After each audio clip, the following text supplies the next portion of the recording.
To all of you, welcome tonight.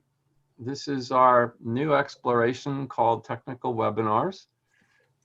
This evening, we're going to be looking at the exposure triangle, and Ludwig is going to be our moderator and presenter. But before we do that, I wanted to give a few moments to those of us that have been putting this thing together, and one of the primary people that have been taking the lead, other than Ludwig, is Brian. So Brian, if you'll just tell us a little more and then we can proceed. Yep, thank you. So I appreciate everybody showing up for our first webinar here.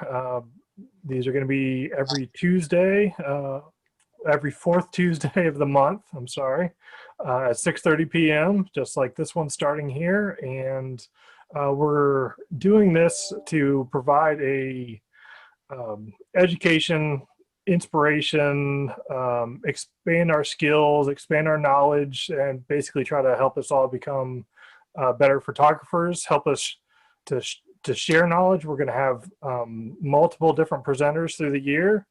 And we, kind of had a goal as a club to help educate, to share knowledge among the members. And there's pieces that I look forward to learning and expanding my knowledge and skills on this year.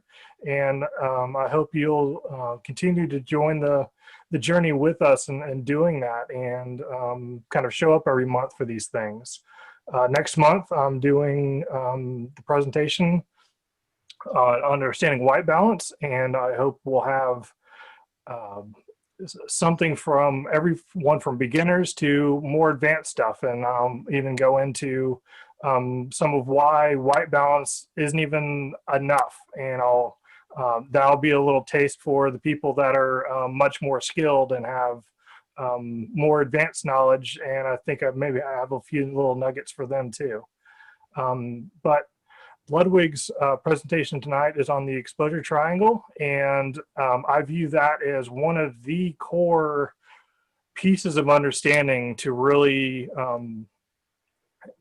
grasp photography, the settings, and how to get the image to be what you want, and like helping you take over your camera instead of letting your camera decide what to do, letting you as the artist, as the person behind operating the camera. And look forward to Ludwig's presentation here, and hope you find this insightful and educational. And I appreciate Ludwig's willingness to step in and do the first one for us. He has a wealth of knowledge, and thankful that he's going to share it with us. So take it away, Ludwig. Thank you, Brian. Now, I do have 1/4 of one of my screens shows the chat panel. So if you have some nasty comment or a question, please use chat. And please mute your own microphone. We will have less problems that way.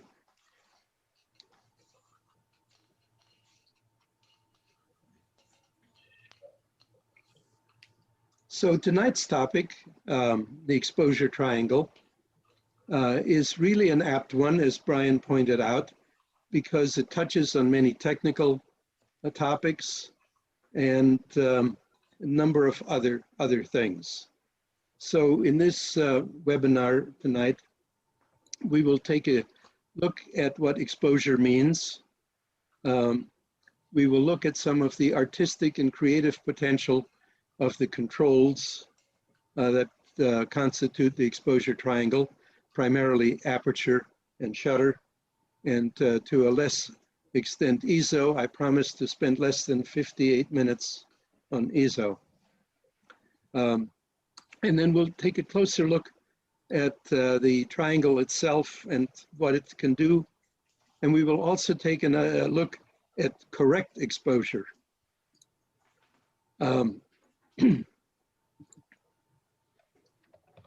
Too many mice here. So We will talk about what the exposure triangle is and what it can do to help us get better photos. But first, I want to start with the topic of exposure. You know how a camera works. There's a lens that forms an image, which is projected on a sensor, which consists of millions of little buckets that collect light. That light is transformed into a digital signal, and presto, we have a photograph. Nothing more to do. It's really easy, and everybody knows how it works. Well, there's just a tiny bit more to this little bucket filling. Filling buckets with water is an easy concept. The bigger the hose, the faster you can get water in. The longer you let it run, the more water you get in the bucket. And the same thing is true with light, except in our case, the size of the hose is our aperture and how wide open it is. And of course, how long you fill our little bucket is controlled by the shutter. And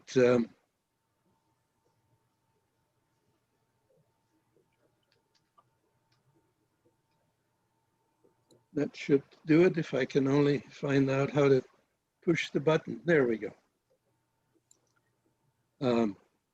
Exposure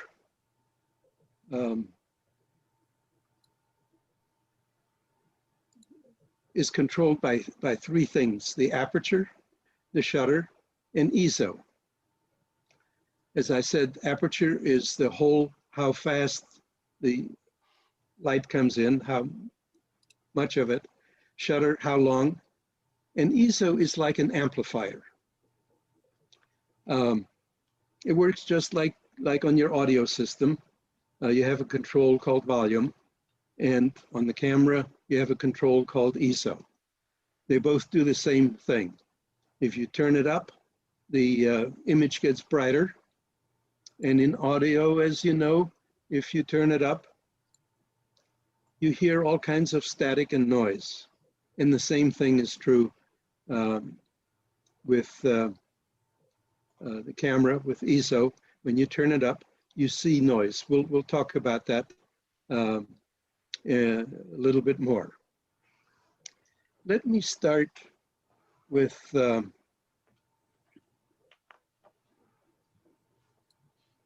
a picture I have here that I took many, many years ago, which really illustrates the problem of exposure rather nicely. You can see two white ships. There are some wispy white clouds in the sky in the background. There's a flag hanging down, an American flag, and you know it has white stripes. And you can see the frame of the window that we're looking through. And you may not be able to tell here that that frame was indeed painted white, bright blossom white.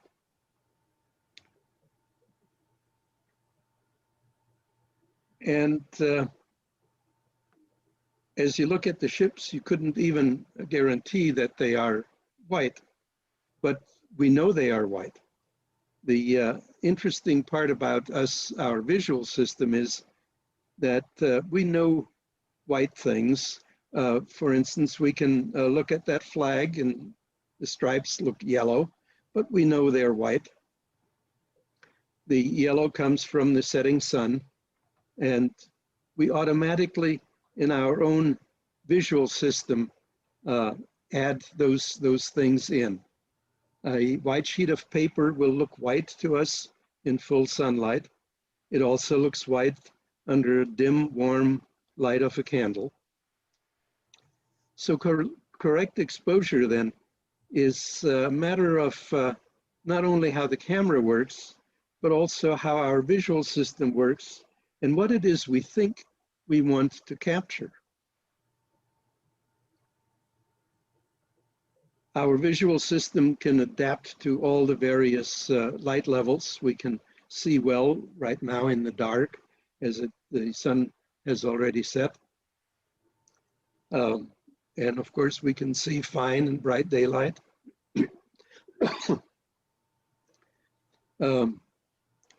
So we make up for that, and we think the camera should be able to do the same thing. And the camera can do a lot of things, and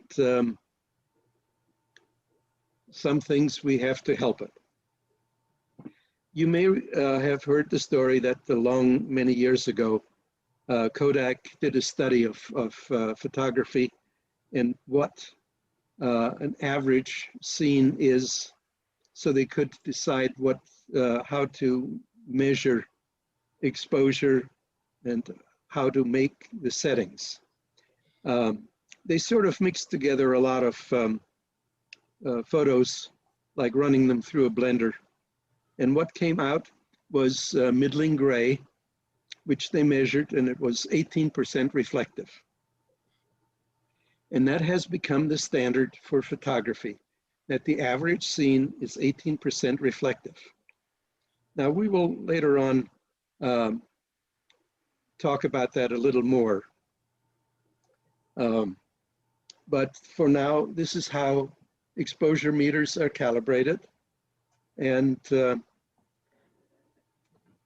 camera is set to, well, take over.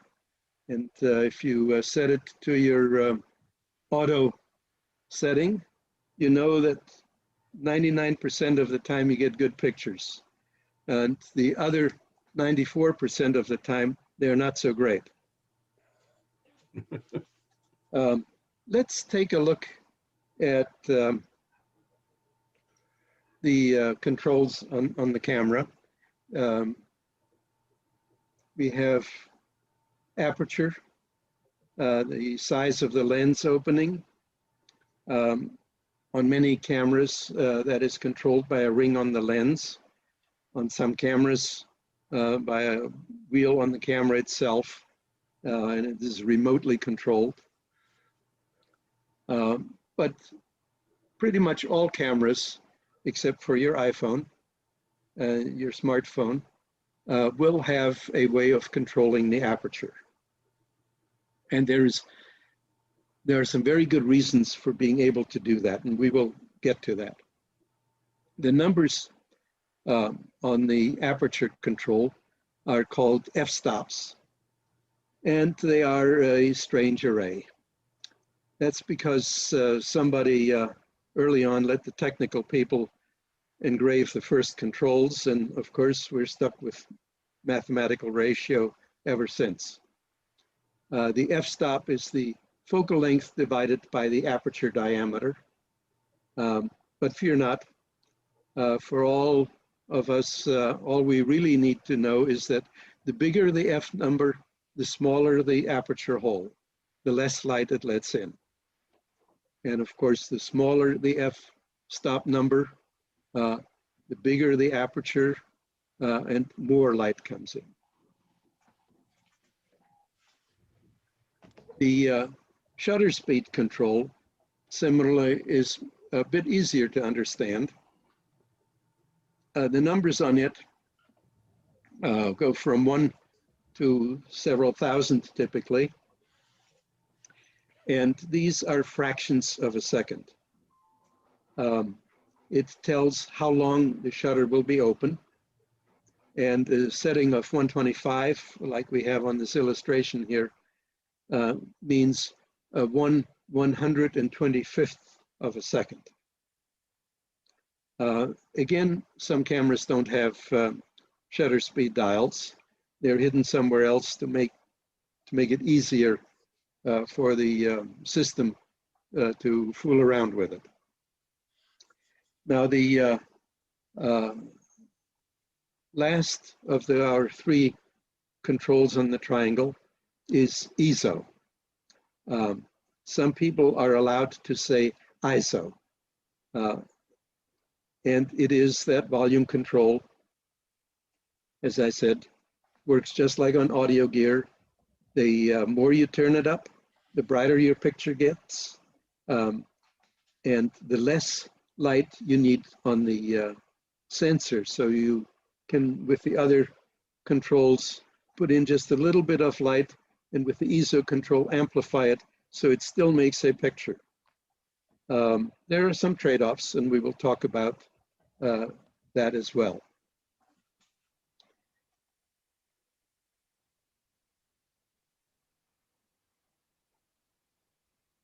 So here is one of the illustrations from the web.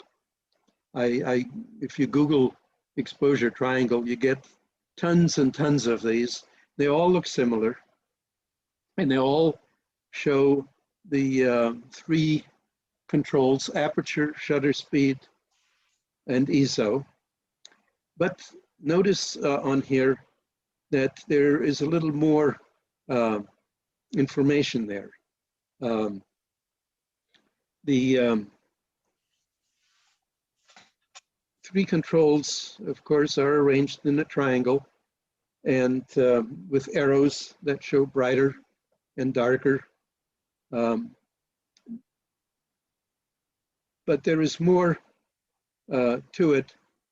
Notice that it also says there are words that say depth of field, shallow and deep, motion, blur, freeze, noise, low and high. And that is really the interesting and useful part. Here is another exposure triangle illustration. This one tries to illustrate the settings and the resulting effects with little pictures. So you get the idea a little bit visually. It presents the same ideas. The controls affect it the same way. And you say, well, shucks, why do I need all that? I have a big auto on my exposure dial. I set it there, nothing can possibly go wrong. So what does auto really do? Well, if you look in your camera manual, you may find a graphic like that. For each light level, it plots out a variety of things. There's one scale is exposure time, and another scale is aperture, and another. If you've looked at one of those things, you have probably said, I do not understand what it tells me. And don't worry, I will not explain that to you. We'll take another approach. Take another look at the mode dial on your camera. Most cameras have mode dials, and they too may be hidden as just a setting. And notice that in addition to auto, there are some other settings, like that little tulip that you dial up when you want to take close-up photos, or the mountain that you dial up when you want to take landscapes, or that lady with the stylish hat if you want to do portrait photography. The fact that those settings are there pretty much tells you that there's more to it, and the camera can't do it all by itself. It needs a little bit of help from you. So if you tell it one of those things that you're doing, it can come up with a better set of exposure settings for the various and different lighting conditions. But really, there is also an M and an A and an S there, which tells you that it is probably a little bit easier to do it manually and do it yourself if you know what it is that you are doing. The two primary controls, aperture and shutter speed, as Brian pointed out already, and I mentioned already, they're much more than exposure controls. They are creative tools. And that is what photography is all about, being able to use those creative tools. So let's let's talk about the individual controls. And the most important one is probably the aperture. We'll talk about that. If you look on old lenses and even brand new ones, one was just introduced today for the new mirrorless Nikons, a close-up lens, and it has a beautiful depth of field scale on it. This is from an older lens. The trouble with the aperture is that you have to focus your image because only one plane can be sharp at a time. And then on either side of that plane, the image will be less sharp. And depending on the aperture, that range that may still look sharp enough will vary. And we call that depth of field. When it is engraved on a lens, it is for a particular kind of enlargement and viewing condition, which also tells you that depth of field is one of those wishy-washy concepts that you can't really tack on the wall very easily, but we try. But what does happen is that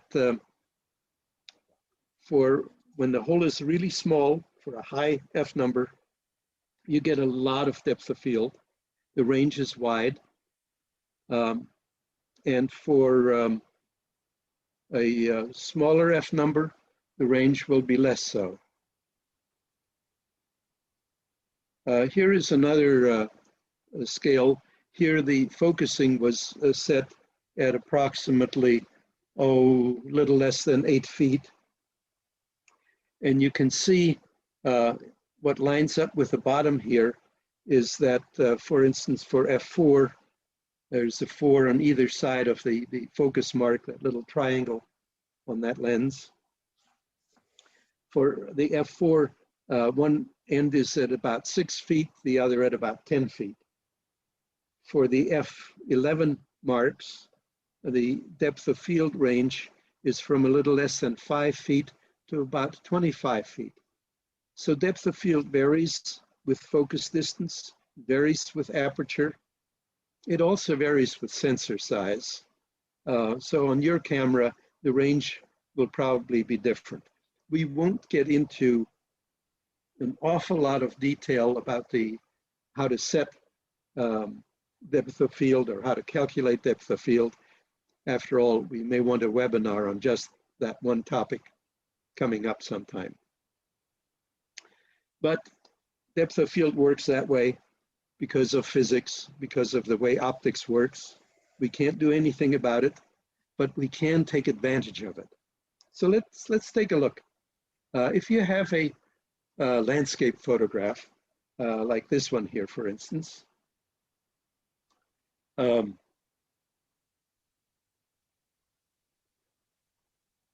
you probably want a lot of depth of field because in landscape pictures, you typically want to allow the viewer to roam around visually in the landscape, and we may want to guide the viewer, but that is another topic on composition. But typically, as I say, we want to tack sharp all the way from the rock in the foreground to those distant little hills on the horizon that you can barely make out, but they are sharp, hopefully on your screen as well as mine. Here is another situation that was from 2 years ago at one of the city's Titan photography classes. That one was also on portraiture, and you will recognize yourself in this picture. Several of you will, at least. George, I do not know if you're cut off on the right side on your screen, but you're there. I recognize my knee. See? Here again, I wanted good depth of field. I wanted to have, obviously, the models in sharp focus, and I wanted to show my fellow photographers in sharp focus.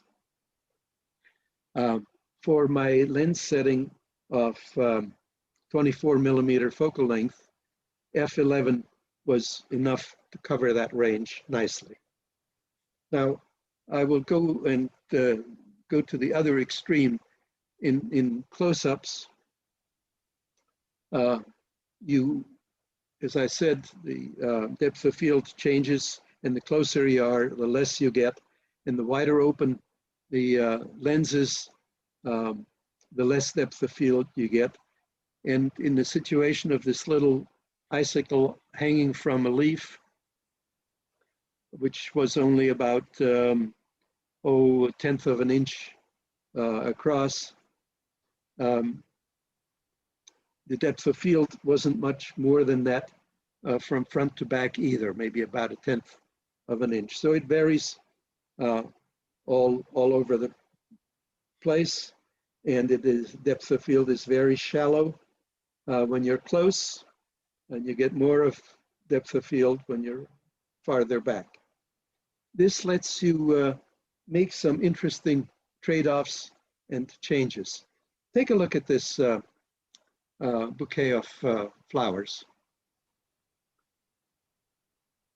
A pretty good picture, don't you think? This was taken at f11. And now take a look at the same bouquet taken at f3.2. Did you notice how the bouquet all of a sudden became much more dominant? It jumped out of the picture because we fuzzed up the background.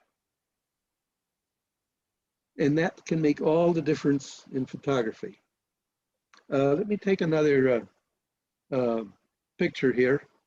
Here is a flower stalk out in the garden, and it's pretty nice.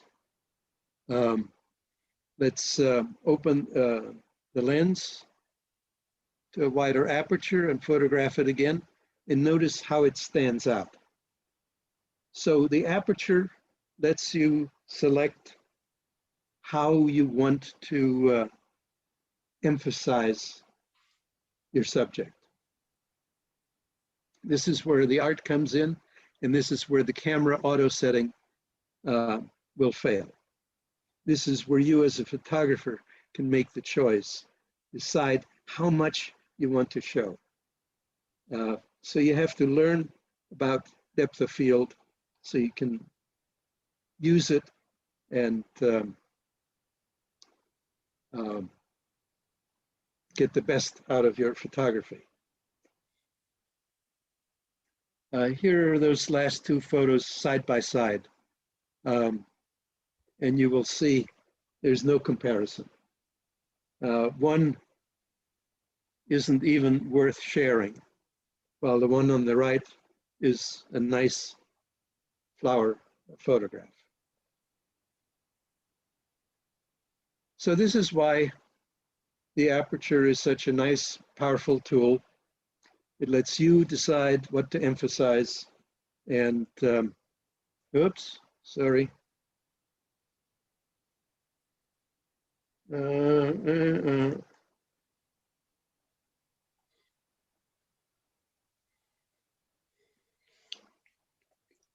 Why does it do that? To learn more about depth of field, you can join us at the webinar on that topic. And in the meantime, you can search the internet for depth of field simulators, depth of field calculators, and spend some nice, dark, dreary evenings if there's a little bit of winter left. Any questions so far? I don't see anything on chat. So all of you either fell asleep or you paid rapt attention. I see some of you have left the room altogether, but that's all right. I'll forgive you for that.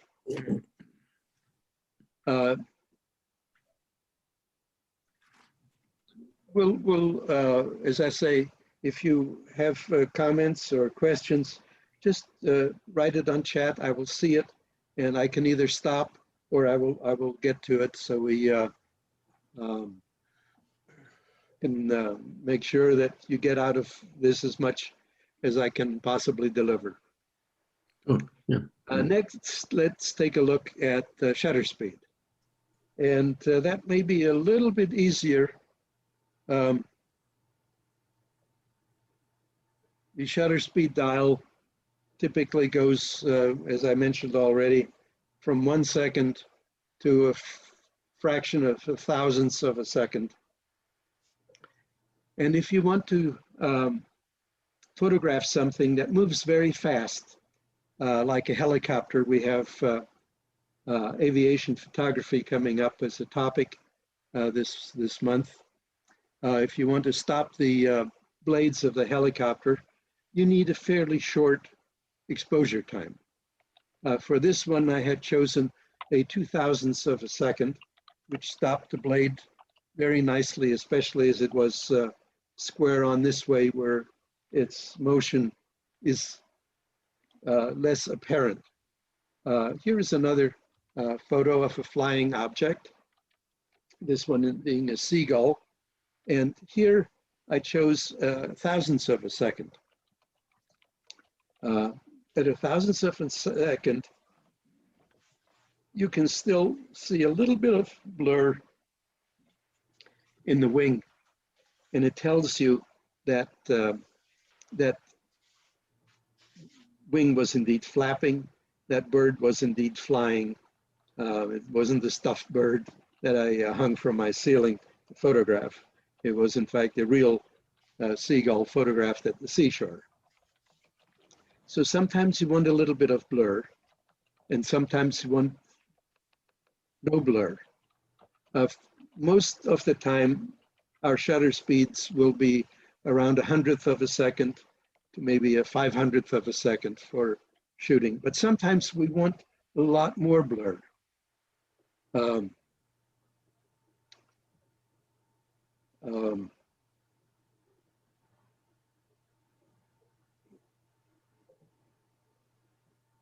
And sometimes you get blur when you don't want it. This is motion blur. You can see the deer clearly blurred. You can see that I was able to handhold this shot very nicely. I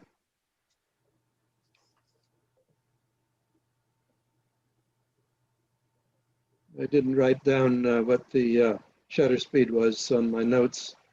Yes, it's a 13th of a second. And if you shoot a deer at a 13th of a second, you will get a blurry deer. Even though your camera and the stabilization system in your lens can keep the background tack sharp and beautiful, your subject might not be just right.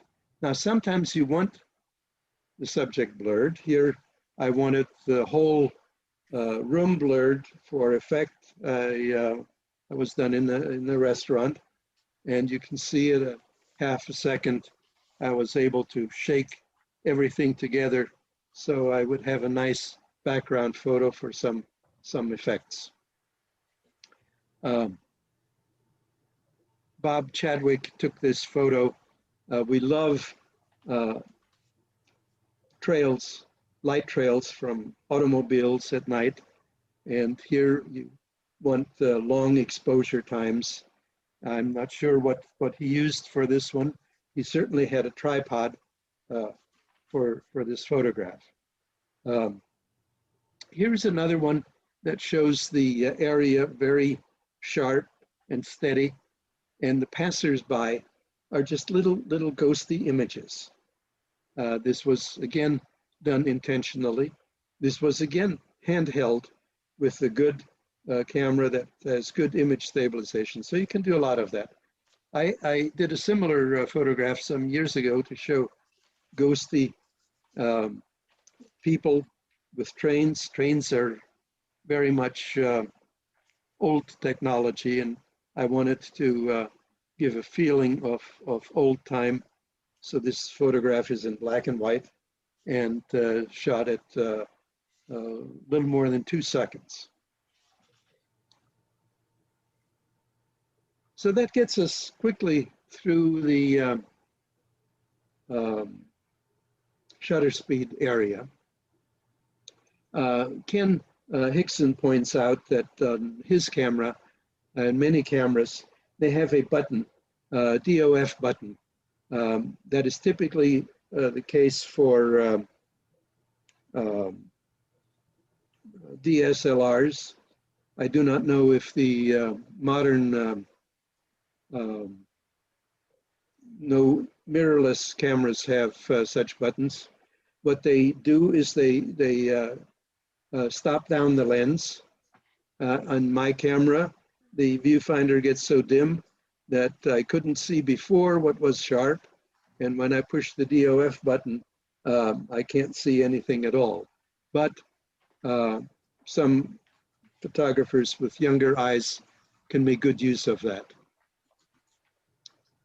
So to answer your question there about the depth of field button on a mirrorless camera as well, since it's actually viewing what you see, if you're at f11, you're already seeing it through the lens at f11. So it would kind of be redundant, and the screen can compensate to give you more light. So you can get what looks like proper exposure, which is kind of sometimes why you'd look at that depth of field button to kind of change your exposure as you're looking through the lens. But the camera itself can kind of compensate that for you. So you can be at f32 and still have a clear picture on the back of your camera or in the viewfinder. Absolutely, another good excuse for buying one of those new cameras. Hey, Ludwig, I've got a question that came in from George Hunter, and it stopped me because I thought a little bit that I knew about video. But the question is, how do f-stops compared to t-values on a cinema lens? The f-stop is a geometric calculation. And if the focal length is 40 millimeter, and if you stop it down to a diameter of 8 millimeter, then the f number will be 40 divided by 8, 5 at f5, which is all fine and good for still photographers.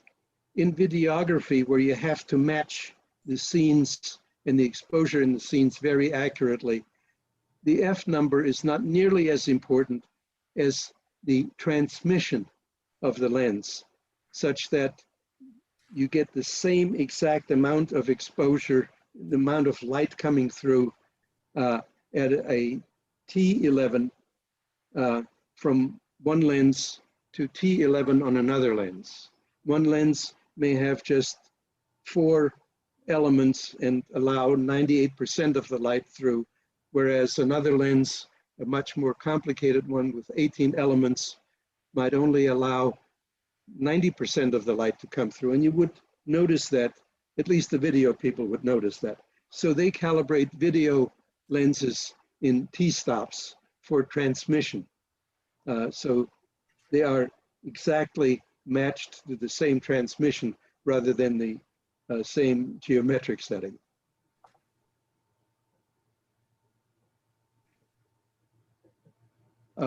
George, does that make sense to you now? Yes, that does. I appreciate it. Yeah, thank you, Ludwig. That was great. We will come back to steps a little more. These step from one number to the next, we usually call a stop or a step. And the main steps are factors of 2. So when you go from F8 to F11, you go 2 steps, which is a factor of 2 and a factor of 2. So you get only a fourth the light coming through at F11 as you do at F8. If you go from a 125th of a second to a 250th of a second, again, 1 stop, 1 step, a factor of 2, you get half the light. When it comes to exposure time, it's pretty obvious the way we can easily understand that. Well, let's go on to what apparently I am considered a nut about ISO. And ISO or ISO, however you wish to pronounce it, it's okay. There's a standard ISO that everything sort of revolves around, and that is a setting of 100. Higher settings amplify the light more. An ISO sensitivity of 200 is like letting in twice as much light. It amplifies the amount of light inside the camera by a factor of 2, and so on. And as I said before, just like with a volume control, as the music gets louder, so does the noise and the hiss and the hum and the static. And the same thing is true in photography.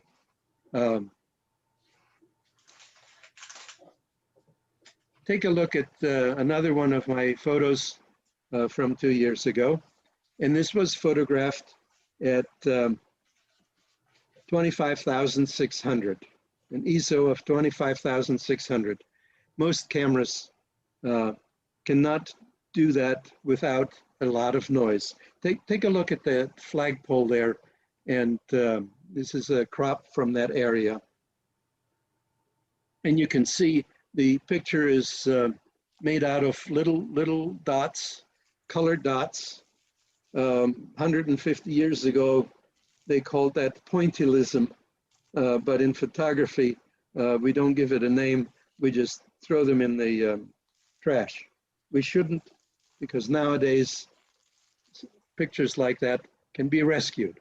See, I ran this one through Topaz denoise, and the noise is gone. Look how sharp the stars are on the flag. Here's another photo showing a couple of little girls.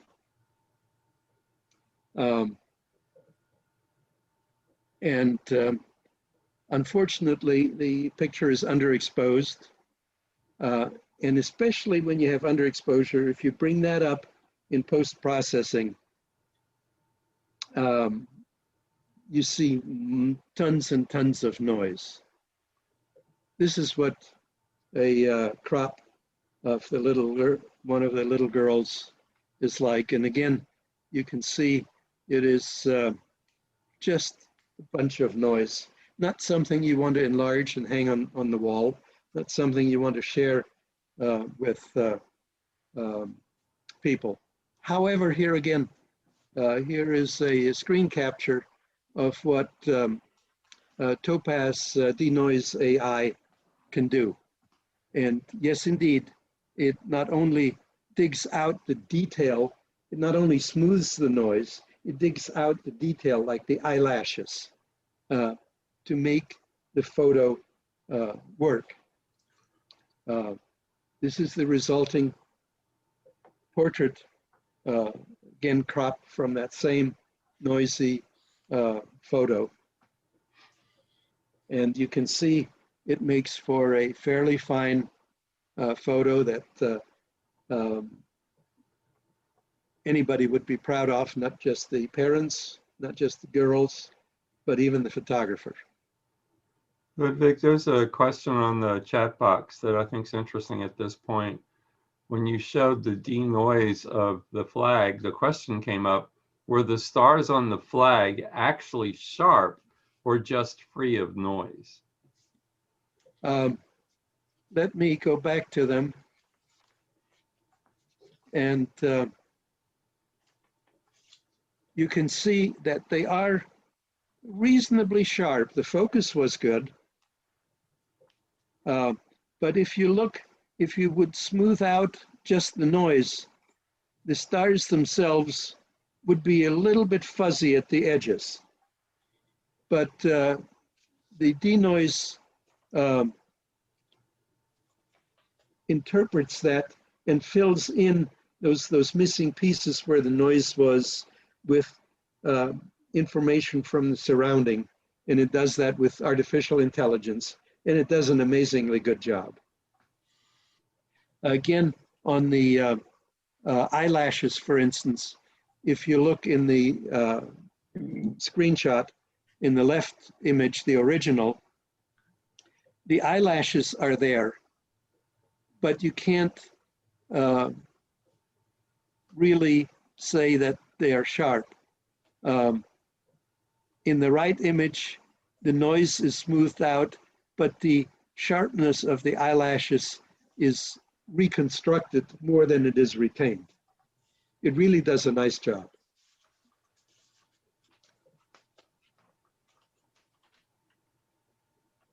Any other questions? Now I will start into a part, and we'll go through this fairly quickly, getting back to the triangle itself.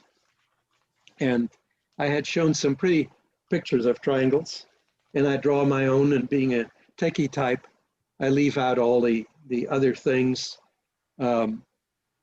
But I have the 3 scales. I have shutter speed, ISO, and aperture. Now for a particular setting, pick a sensitivity of 100. We all start with ISO 100. And a shutter speed of 125, 125th of a second, and an aperture of f16. You may recognize this setting as the Sunny 16. The daylight setting that says that if you set your camera at f16, you can use a shutter speed number that is pretty much the same as an ISO number, and you will get the same exposure. Notice here I have drawn a blue line across parallel to that line that connects the shutter speed to sensitivity. So at 250th of a second, you get half as much light. And we have ISO at twice, so it amplifies it by 2, and the exposure is equivalently the same. And that is what the exposure triangle really is for. The exposure triangle is not a tool that you put in your gadget bag. It's not something that you attach in front of your lens. It is just a concept for remembering this concept that you can trade off aperture setting to ISO sensitivity or to f-stop and shutter speed, and make those trade-offs.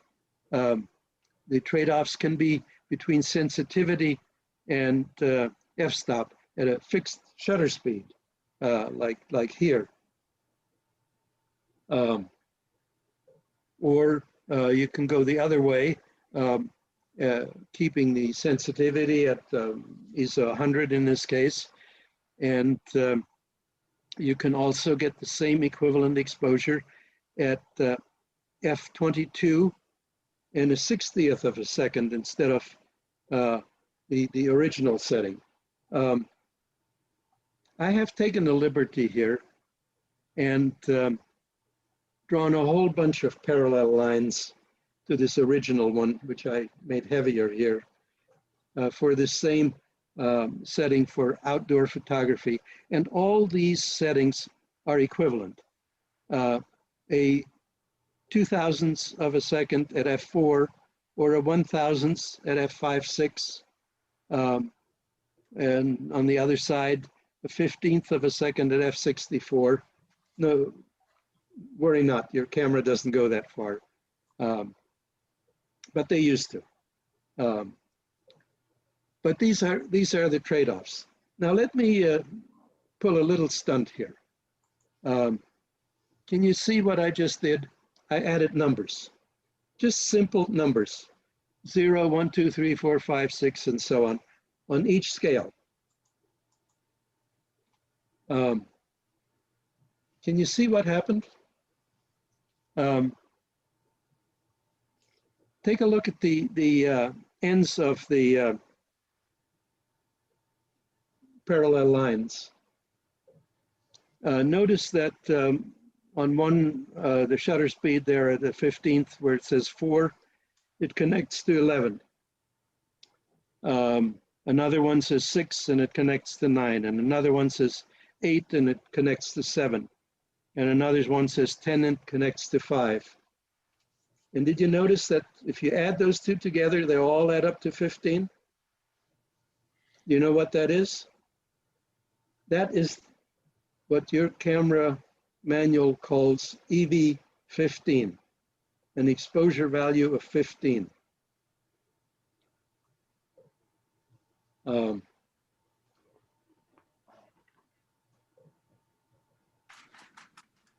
Your camera manual will also talk about exposure levels or light levels where things work, like its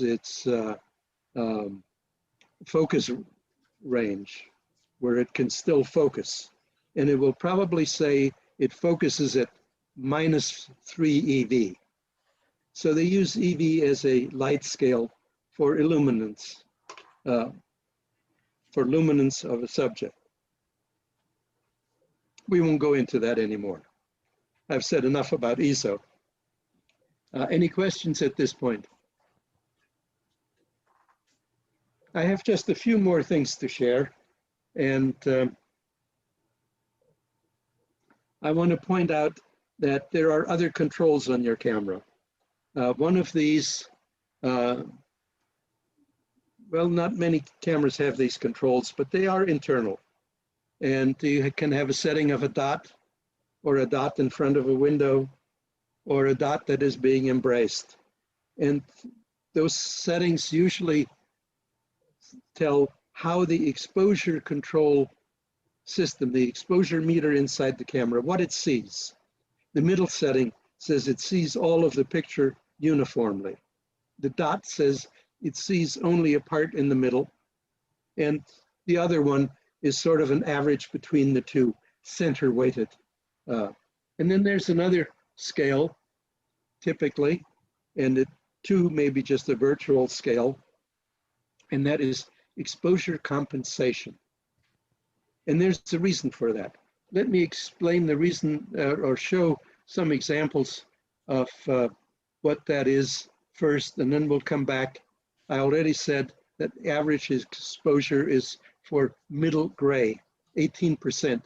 Well, not all scenes are that way. But if you show a camera a gray background, the one that you used last Saturday, for instance, I think you probably had the gray one there, the camera will think it's 18% gray subject.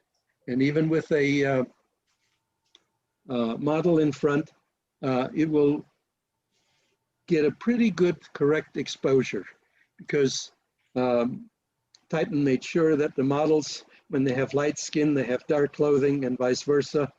So they average out to the correct exposure setting.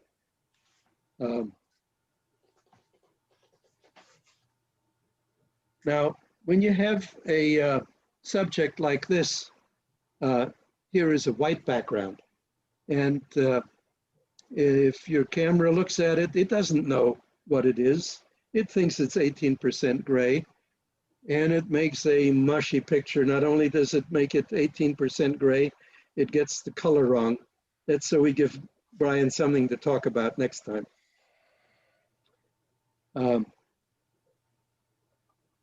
Let me go to another photo here. Spring is coming up, and with it, spring blossoms. And cherry blossoms are gorgeously white. And the whole tree will be white. Except when you look at it with a camera, you get a dingy gray photograph.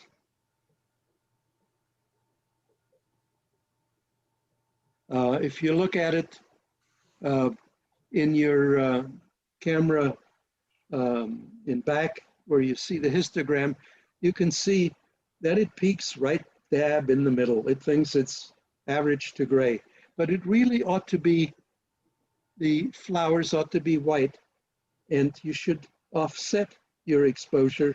You should have some exposure compensation because it is white. And that's what that magic control that I showed is for setting exposure compensation. I like to think of it as not exposure compensation, but you want to compensate for how the scene differs from 18% gray. Is it brighter?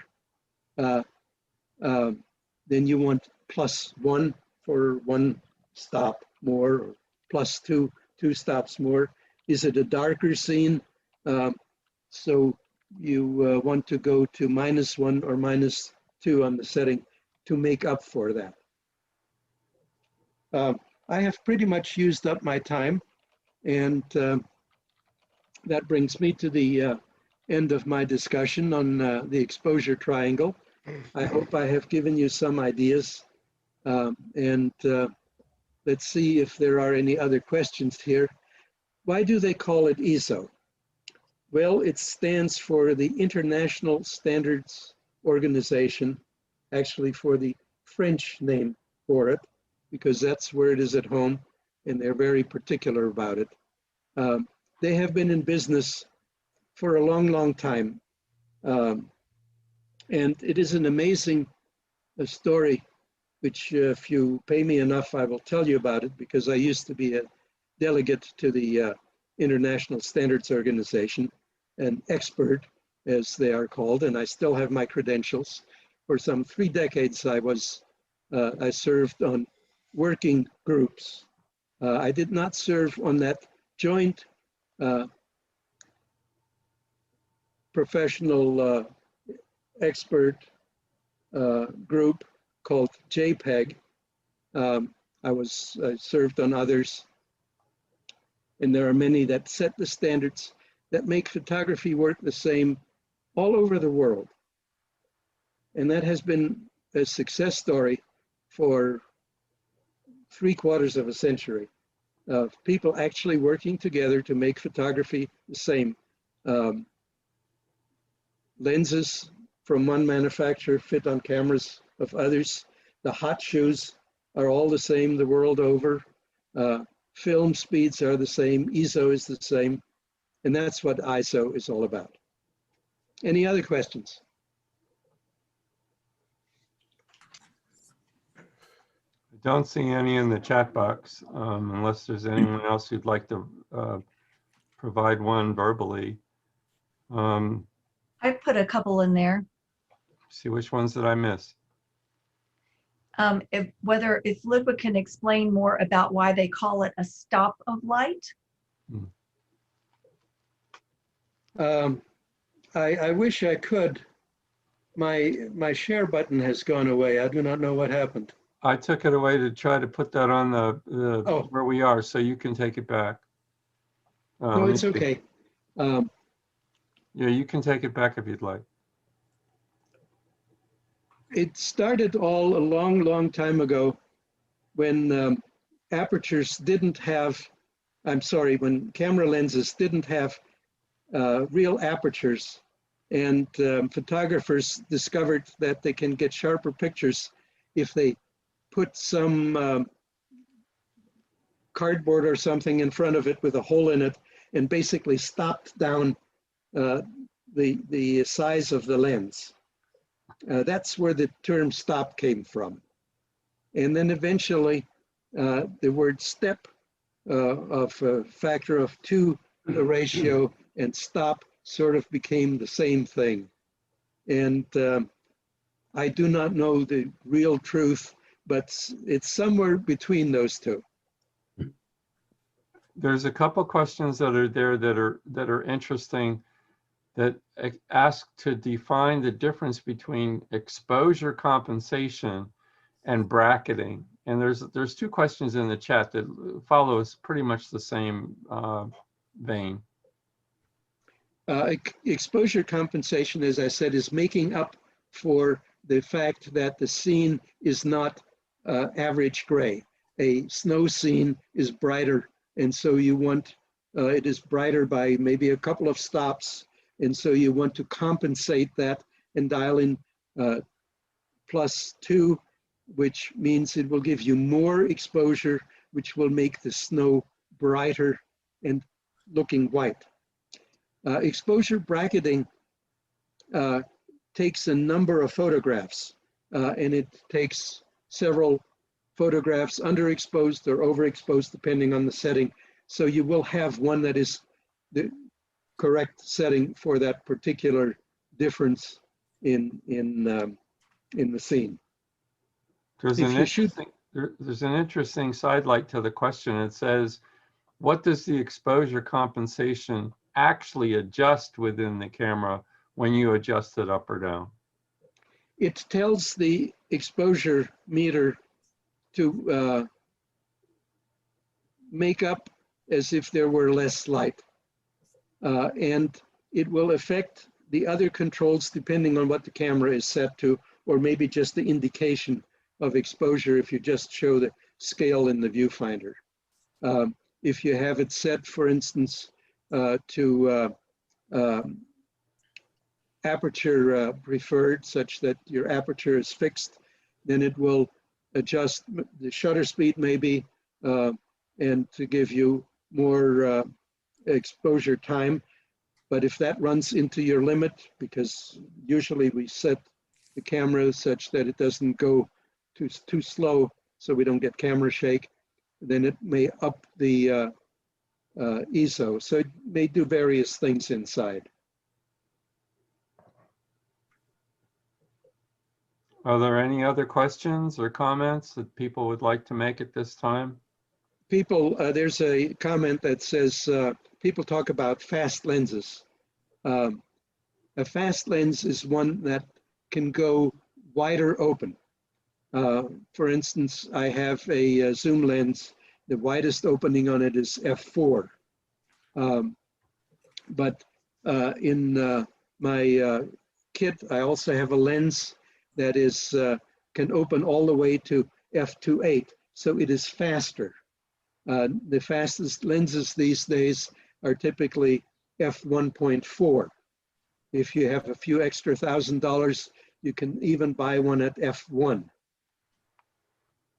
And that means it is a faster lens. It lets in more light. You can shoot at faster shutter speeds. How they call them fast, it's another one of those language problems or questions. And my usual excuse is English is not my native tongue.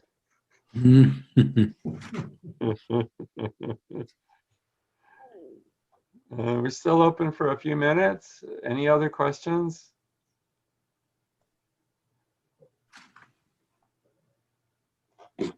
Well, I'm glad we answered all the questions, but if you have more, we can certainly get together. That's what our club is for. This is where we share ideas. It's where we share information. This is where we share skills. Please come, please join. Yes, thank you very much for attending, everyone, tonight. I hope this has been beneficial and instructional and educational to all of you. I think, just as I've said many times, we all come from different levels of experience to this club, and we're all learning at wherever level we're at. And that's what we hope to do now and in the future. So please stay tuned for our other webinars and keep joining in and let us know what would be of most interest to you. With that, I think I'm going to wish you all a very good night. Thank you for those that have just joined our club for joining again today.